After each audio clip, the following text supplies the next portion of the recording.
Hello नमस्कार, हामी फेरि नयाँ भिडियो लिएर आएका छौं।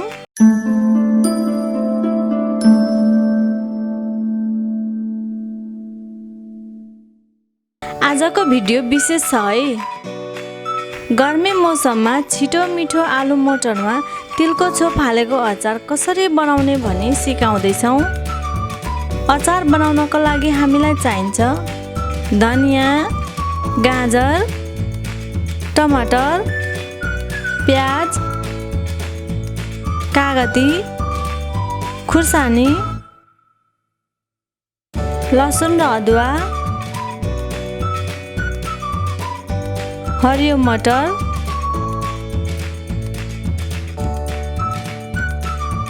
आलु, काँक्रा र तिलको धुलो। सबैभन्दा पहिला हामीले मटर बोइल गर्नुपर्छ।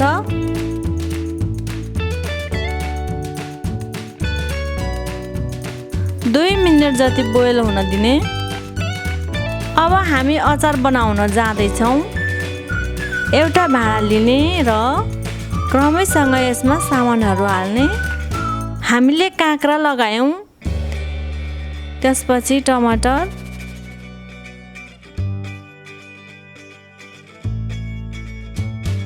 प्याज, गाजर, धनिया,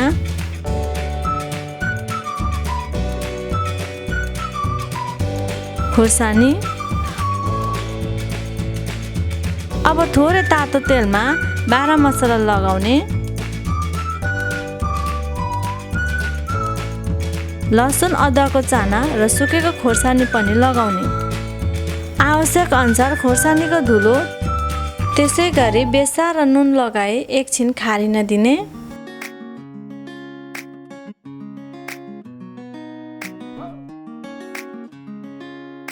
अघि बोइल गरेर राखिएको मटर सेलाएको छ।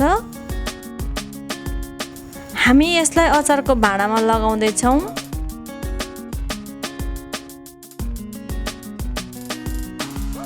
र आलुलाई पनि यसै गरी टुक्र्याएर लगाउने।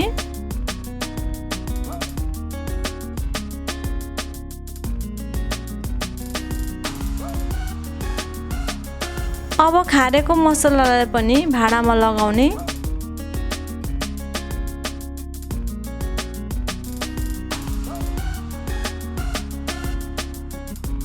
हामीसँग भएको तिलको छोप माथिबाट लगाउने र अन्त्यमा कागती लगाउँदैछौँ। अचार बनाउन सबै सामान लगाइसकेपछि अब यसलाई हामी मोल्दैछौँ। मोल्दा सबै मरमसला चारैतिर घोलिने गरी मजाले मोल्नु पर्नेछ,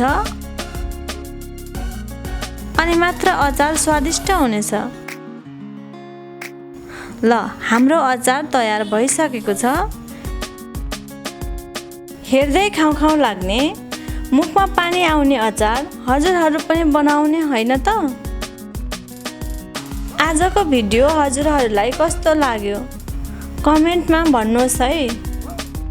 बाई बाई। हाम्रो च्यानल सब्स्क्राइब गर्नुहोला र फेरि अर्को भिडियोमा भेटौँला।